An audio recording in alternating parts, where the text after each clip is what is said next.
वर्णिवेश रमणीय दर्शन मंदः श्रुतिराननाम्बुजं पूजितं सुरनरोत्तमेरमुदा धर्मनंदनमहं चिंते। अपनी दिव्य सभाમાં प्रगट स्वरूपे बिराजता अनंत कोटि ब्रह्मांडना आधार सर्वावतार इष्टदेव भगवान श्री हरि व्यासाश्रमने स्वभावता सरस मजानी कथा करता भगवान तरबोळ करता एवं वक्ता महोदय श्री पूज्य विवेक स्वामी तथा समग्र महोत्सवना अध्यक्ष नाऊ सरस मजानु मंदिर जेने बनाव्યું છે એવા પૂજ્યપાદ સદગુરુ શ્રી લક્ષ્મી પ્રસાદદાસ સ્વામી,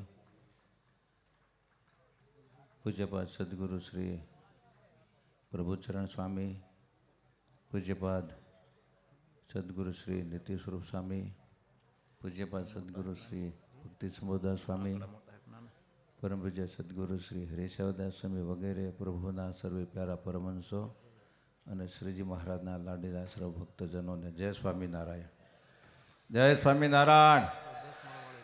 હજી કાલ બપોર સુધી છે ટાઢા પડતા નહીં.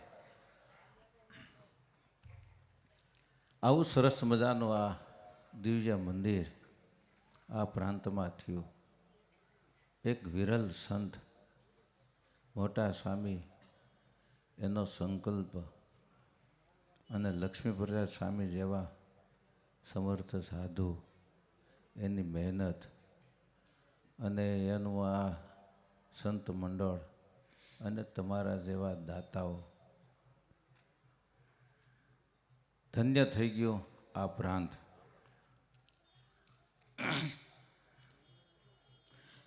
હે બગદાલ્ય ઋષિનું બેસણો અને છે બગસરો પ્રાચીન સ્થાન. હે બગદાલ્ય ઋષિનું બેસણો અને છે બગસરું પ્રાચીન સ્થાન. ગામ મટી ધામ થયો ને પધાર્યા સર્વો પરી ભગવાન. એ મોટા સ્વામી શ્રી હરિદાસને અને પૂર્ણ થાય હૈયાને હામ. સ્વામીનો સંકલ્પ હતો. હું લક્ષ્મીપ્રસાદ સ્વામી ને હરિશવદાસ સ્વામી અહીંયા આવ્યા બગસરા ત્યારે સ્વામીએ કીધું તો સરસ મજાનું મંદિર થાય ત્યાં ઘનશ્યામ મહારાજ પધરાવજો. એ મોટા સ્વામી શ્રી હરિદાસને અને પૂર્ણ થાય હૈયાને હામ. બગસરા ધામે બિરાજ્યા ધર્મ ભક્તિ સહિત ઘનશ્યામ. એ સમર્થ સદગુરુ શ્રી હરિદાસ સમર્થ સદગુરુ શ્રી હરિજીવન દાસના અને સમર્થ શિષ્ય લક્ષ્મી પ્રસાદ દાસ નખશેક સાધુતાની મૂર્તે જેને હૈયે હરે નો વાસ. પહેલા ભક્તજનો, આધ્યાત્મિકતા છે ને એ બહુ મહાન છે. ભગવાન એની ભેગા રહેતા હોય છે. ભગવાનને ધારેલા સાધુ જે સંકલ્પ કરે એ પૂર્ણ થાય. આ બેઠા છે ને અહીંયા એ બધા બહુ મોટા છે. આ સંકલ્પ અહીંયા આવું મોટું મંદિર કરવું છે એવું સ્વામીને થયો હોય છે સંકલ્પ, નહીતર ન થાય. વહાલા ભક્તજનો, આવા મોટા સાધુઓ મંદિરો કર્યું, પરંતુ એક વાત યાદ રાખજો, આ બધા સાધુ છે ને આત્યંતિક કલ્યાણના મંદિરો છે. મંદિર કર્યું એમાં ઠાકોરજી પધરાવ્યા, પણ જ્યારે આવા સાધુના પ્રસંગમાં આવશું ને મન જોડી અને આત્મીયતાથી જોડાઈશું ને ત્યારે આપણું હૃદય પણ એક મંદિર બની જાય છે. આપણા હૃદયને વિશે ઠાકોરજી પધરાવવાનું કામ આ સાધુઓ કરે છે. ગુણાતીતાનંદ સ્વામી કે મોક્ષના દાતા ભગવાનને સાધુ બેજ છે.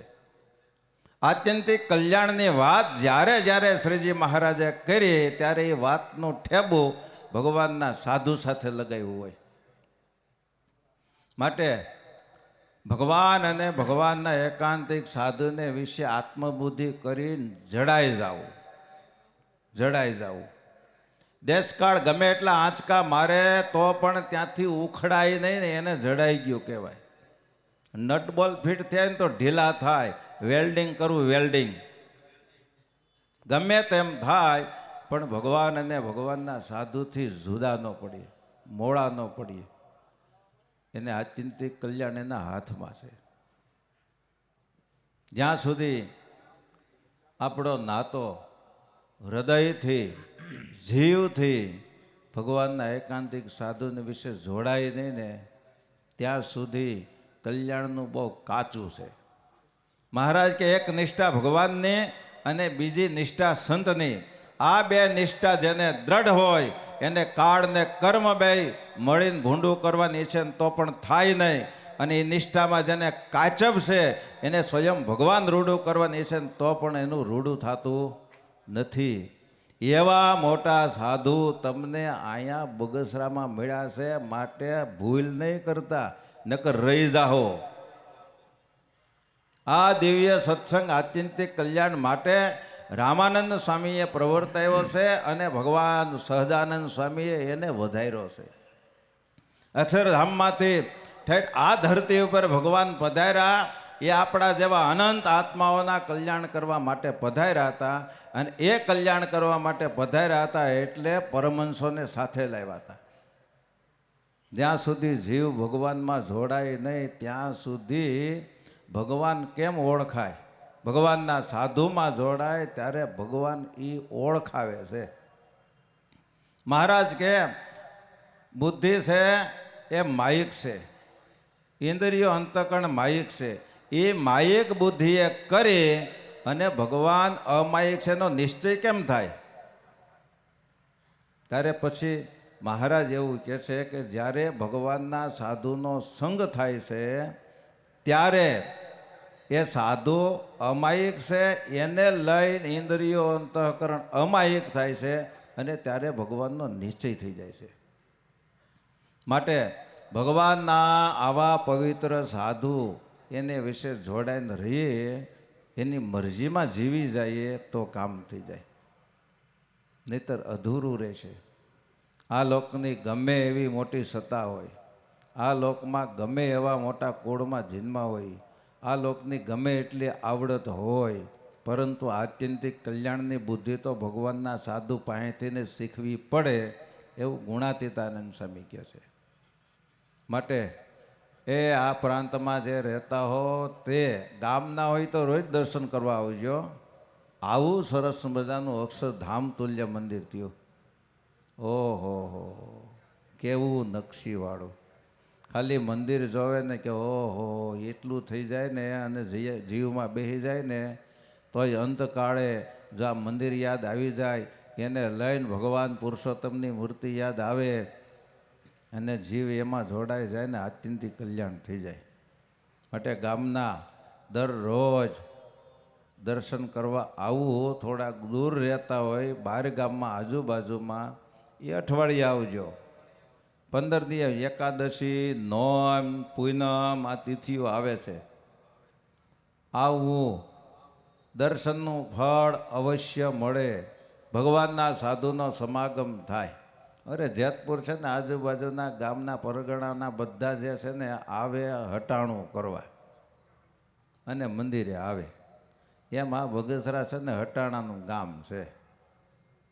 આજુબાજુના પ્રાંતમાં જે રહેતા હોય એ હટાણું કરવા આવે તો પણ અહીં મંદિરે દર્શન કરવા આવજો. સાધુનો સમાગમ થાય છે અને બપોરે રોટલા મળશે. 2-3 કામ એકારે થઈ જાય ને. માટે સાધુના સમાગમ વિના જીવમાં કોઈ દિવસ બળ આવતું નથી. ગમે એટલો દાખલો કરો પણ સાધુના સમાગમ વિના રૂડા ગુણ ન આવે. ગઢડાનું મંદિર હાલતું હતું અને કડિયાના પગાર ચડી ગયા હતા. રસોઈ દેવા જે આવે ને એને મહારાજ એવું કહેતા કે તમારી રસોઈ આવી ગઈ, આ પૈસા છે ને આપણે કડિયાના પગારમાં દેવા છે. તે માને નહીં. પછી ભગત આવ્યા આપણે ખોલડિયાદના ખેંગાર ભગત.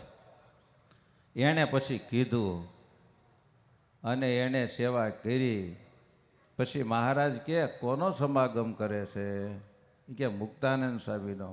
ત્યાર પછી મહારાજ એવું બોલ્યા છે, મરને ગમે એવો હરિભગત હોય પણ સાધુના સમાગમ વિના સમજણ આવતી નથી. મહારાજ કહે જો મારી માથે રાજી રહીજો. માટે આવા ભગવાનના એકાંતિક સાધુ મળ્યા છે તો એનો સમાગમ કરી લેજો. ભગવાનના પવિત્ર સાધુના સમાગમ વિના, એમાં જીવ જોડાણા વિના કોઈ દિવસ બળ આવે નહીં.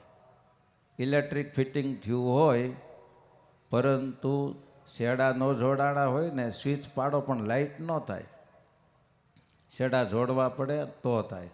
એમ ભગવાન પુરુષોત્તમ નારાયણની સાથે આવા પવિત્ર સંતો એના સીધા શેડા જોડાયેલા છે. અને એની હારે આપણો શેડો જોડાઈ જાય ને તો સીધી લાઈટ થાય, અંતરમાં અંજવાળું થાય, હૈયામાં પ્રકાશ થાય.